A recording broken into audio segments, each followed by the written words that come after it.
couple on a mission to launch this floating mansion. Everything about her is kind of big.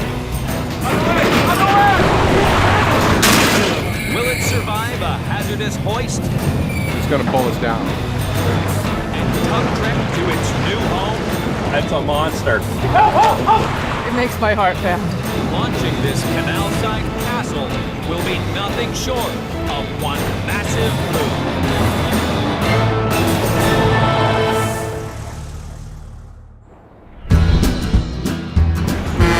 Seattle, a watery wonderland for lake lovers. Well, shoot, I hope the weather's not like this when we move the house in. I know it's a little choppy today.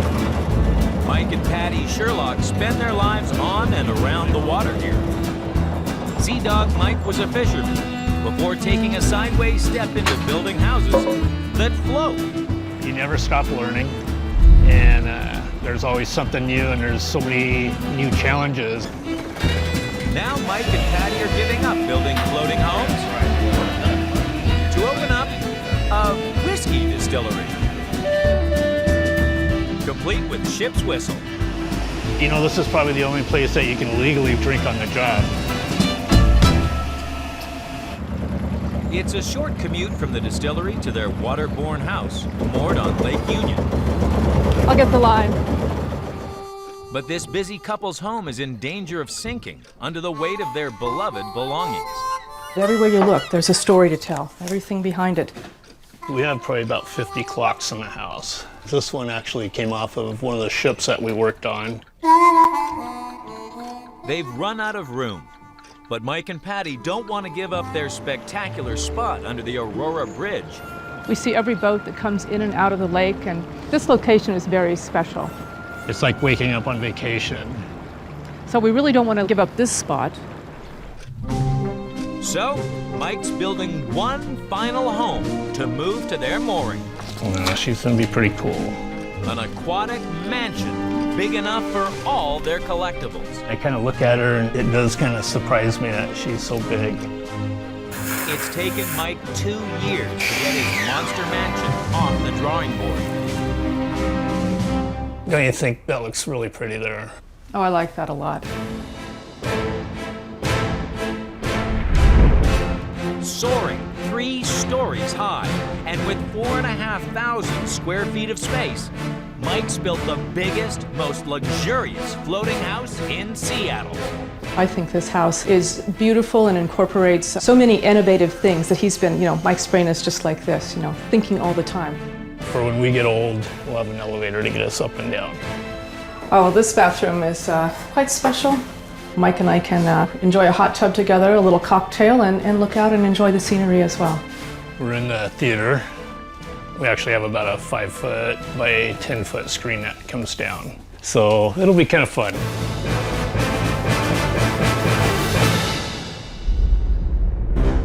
Mike's built the house in a boatyard just west of Seattle's Ballard Bridge. Now it needs rolling 50 meters to reach the water side, and then sailing more than a mile, dodging 3 bridges to reach their mooring spot on Lake Union. No one knows if the mansion will even survive such a treacherous journey. Kind of went overboard, I think. She's going to be a house that we can live in forever, and she's going to be a little bit of everything. She's our boat, home, house. The move. Well, it's very exciting, and it's so close now, I can just hardly wait. The stakes are high for Mike and Patty. Building the mansion has cost them over $2.3 million. Moving it will be another $125,000, bringing the eye-watering total for this epic project to almost $2.5 million. It's a monster, but it's absolutely beautiful. Mike's called in naval architect Dan Lofstrom to oversee the first critical step of his house move. Launch the home into the water. There's quite a few things that can go wrong that have worried both Mike and me, and a lot of it's just the weight. This thing's so heavy. I've seen one that was lowered by a crane, and it was too top heavy and ended up capsizing. The huge home was even laden with a swimming pool until a few months ago when Mike and Patty pulled the plug, leaving Dan with a big headache. taken great pains to work out how the weight inside the house is spread, even down to where the chairs go in the theater. But removing the swimming pool leaves the back deck unbalanced. Try launching now, and the unequal balance will scupper this home. So Mike's team must fix a steel counterweight under the back of the house and pump concrete under the back deck. It's a quick fix, and there's no guarantee it'll work. If you look around here, we had to add about 80,000 pounds of concrete to compensate the pool. This is what our naval architect tells us we need to do. So we'll see how good his math is. If we did our engineering right and everything's built right, the water line's gonna be right in the middle where we want it to be. It's gonna be close. Everything's got to click just right, and if it doesn't, I just hope she floats. In Seattle, Mike and Patty Sherlock have spent 2 years building the biggest floating home in the city. I can hardly wait. We're almost there. Now it's ready for launch. But moving it 50 meters to the canal won't be easy. The hardest part about it is getting it in the water. Something this big is going to be a real challenge. Mike was hoping to lift the house to the canal with a crane.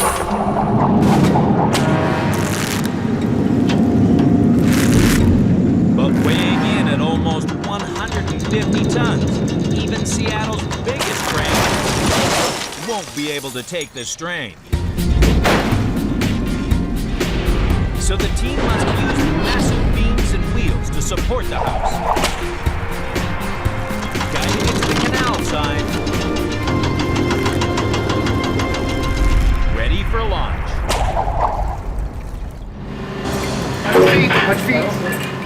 They're gonna pick us up and get us over there by the water, I hope. Crazy. If we didn't have that ballast counterweight in the middle, then we would have another structural beam running across and tying those two dollies together. Oh. That's going to be a problem when we start the move. We want to get it to go straight. If it's cattywampus a little bit, this is a heavy boat. Coming up. Heavy lifting, jet still. Pressure's up, hydraulic jets. He's got pressure on the bleed hose. To try and heave the 3-story house off its concrete support. Get nerve-wracking. That's scary. One little mistake and everything I've done is just all screwed up. We're free everywhere? Yep. But it's too big to budge. The side beam's bending quite a bit. It's just going to put a lot of stress on the boat, and it's gonna sag and crack all the walls. A little bit of separation there. The crew packed the gaps between the beams and floor with wooden blocks to spread the weight more evenly. It's a balancing act. We don't want to overload this beam. Pretty stressful, that's for sure. It really is. It's just like, my God. Took this machine off. I'm not comfortable with it. The massive mansion buckles the beam to breaking point. We're going to go to a four dolly system on this.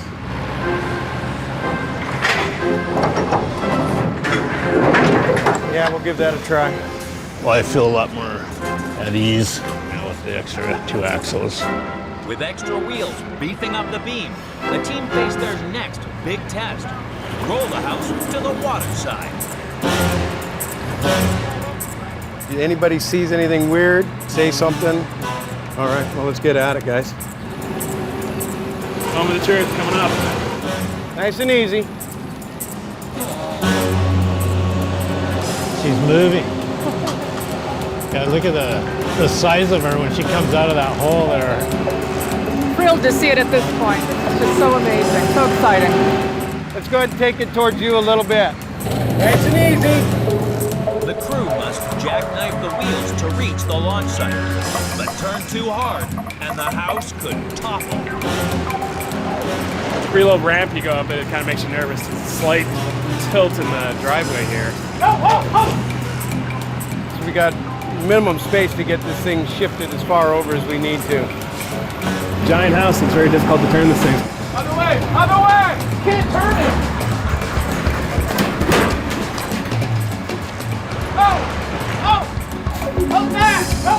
Boy, that's just inches away. My heart is racing. Look at that. Hold that. That's all we have. It's like a nickel and a nickel candy machine right there. Look at that. What do you got? 1 foot on each side? Thank you, baby. Okay. Now it's launch time. In Seattle, Nice and easy. Mike and Patty's canal side castle has made it to the water's edge. Thank you, baby. Okay. Now the crew face their toughest challenge. Okay, let's do it. Launch this monster. Yeah, I don't think it's ever been done before, picking something this big, already all put together, and then it's a little bit tougher when you're over the water. Weighing almost 150 tons, this floating palace needs not one, but 2 cranes to get it into the water. The giant dock crane will take the weight of one end, while a World War II floating steam crane supports the other. They must be close to the house. If their arms extend too far, it could spell doom. So a tugboat must push the floating crane as close to the house as possible. And pull the crane away while the house is suspended in midair.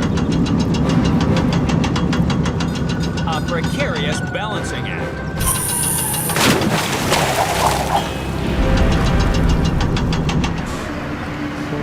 Well, we'll do our best not to drop your house, and we'll see how it goes. Well, your way 20 feet. Roger, roger. I have this image in my brain of what could happen, but I've never seen it. The scale of this move is unprecedented, worrying tug skipper Eric Freeman. Well, there's about a million different possibilities, but the most common is something breaking. You want to get this thing in the water as quick as you can. Go ahead and start lining up and booming up. Coming up easy. The crane crew tensions up the lifting straps. They must balance the house perfectly or risk ripping it in 2. Well, looks like they're crushing that gutter good. That makes me a little nervous. There we go. Okay, we'll go easy up. It's a little scary way up there. It makes my heart pound. Hold here, Johnny. With the house dangling 30 feet in the air. So far, so good. Eric must now edge the steam crane out into the canal. If anything happens, this is where it's going to happen from now until splashdown. So the make or break right here. Mike's mansion pushes the steam hoist to its limits. Far out, and with this much weight, it's going to pull us down. A lot of creaking and groaning going on here.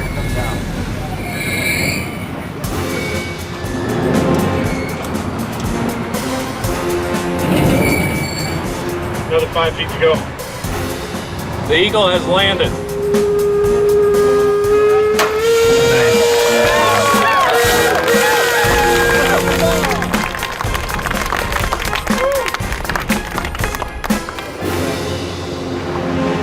Well, that doesn't look good at all. The mansion's floating, but it's tilting. It needs a lot more concrete. How many yards do we put in the back there? Not enough. The extra concrete making up for the missing swimming pool just wasn't enough. So Mike puts in an emergency order for another 20 tons to level out the list. Sooner the better. I'm seeing a good 18 inches out of the water line. There's always a way to make stuff work. The extra concrete adds another $2,000 to the project. He's empty. Pretty damn good, Mike. Now the floating fortress can finally begin its voyage down the canal. But even with all the concrete below deck, The super tall house is top heavy.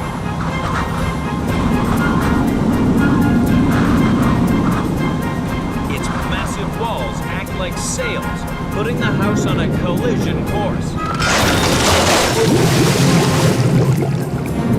So tug skipper Eric calls for help, a second boat to sail behind the runaway mansion. It'll act like a brake to slow it down.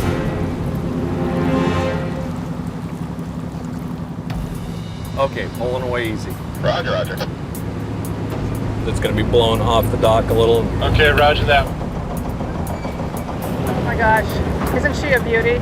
She looks so lovely on the water. But she's big, Patty. Really big. Mike's hitching a ride, but he worries she'll be blown off course. We get a lot of sail area, so we can blow around, so it's gonna be up to the tugboat guys. Sliding a little sideways here. It's a monster. The more wind you have, the harder it is to control it. That's why we're using 2 boats on it. Good clearance up top there. Roger, roger. The wind blows too hard, you end up crashing. That's the worst case scenario. No sinking, no fire, no carnage.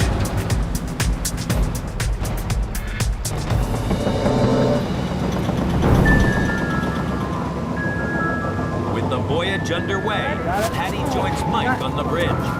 Hey, how come you didn't carry me over the threshold? I helped you get in the boat. Oh, it's really cool, all the boats that have joined us.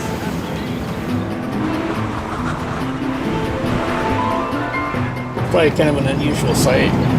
But with half a mile of crowded canal up ahead, Patty and Mike had better hold on. So far, so good.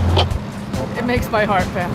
Mike and Patty's 150-ton waterborne mansion has survived a hazardous lift and launch. To make it into Seattle's ship canal. You can shove her a little south. I'm pulling right for the middle here. Now tugboat Captain Eric must guide it through the city's most crowded waterway. It's getting real busy here now. You know, people get drinking and be in the sunshine all day, and they're like, what's that, you know? You hope that they just go around you. They figure out that you're not going to move. Hey, slow down. There's a lot of weight here. And once you get it rolling, you know, it's like trying to stop a freight train or a big ship. Here it is. We can see where we're going to go. People are going to freak. So right now we're underneath the Ballard Bridge. We'll see, it's pretty tight, so it's going to be interesting watching the tugboats maneuver this thing in place. Unless Mike's tape measure is broken, it'll fit. Alright, I'm turning her. Roger. Squeezing the 10-meter wide mansion into an 11-meter mooring with one of Seattle's biggest bridges in the way. Well, your way 20 feet. Will test both captains' mettle. Just be a little ballet here. 10 feet. I'll just go in and out here.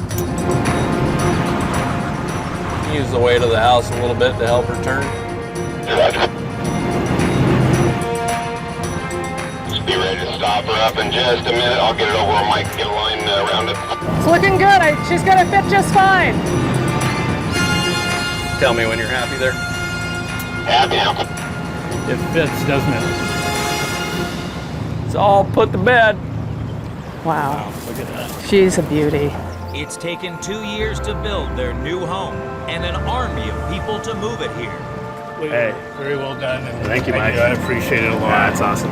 Very good, very cool, and good job. Yeah, looks great.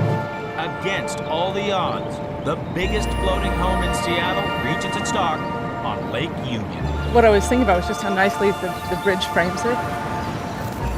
Well, good job. We did it. Good job. There's a little bit more work to do before she's home, but This is home. This is where we're going to be able to spend the rest of Our lives our together. lives here. Yeah.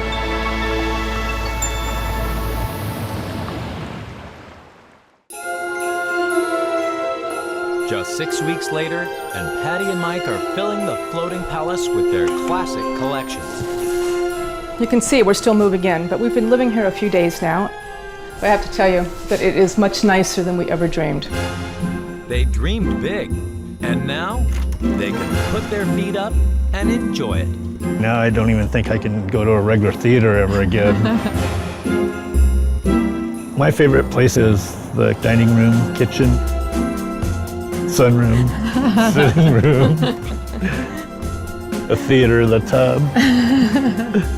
Life aboard the huge house is good, but it's what's on the outside that matters most. This is what makes it special. It was very much worth it. Absolutely worth it. Yes. Absolutely. We really love her. Cheers to the new Cheers home, to the home, babe. babe. Nice. Love you. Thanks.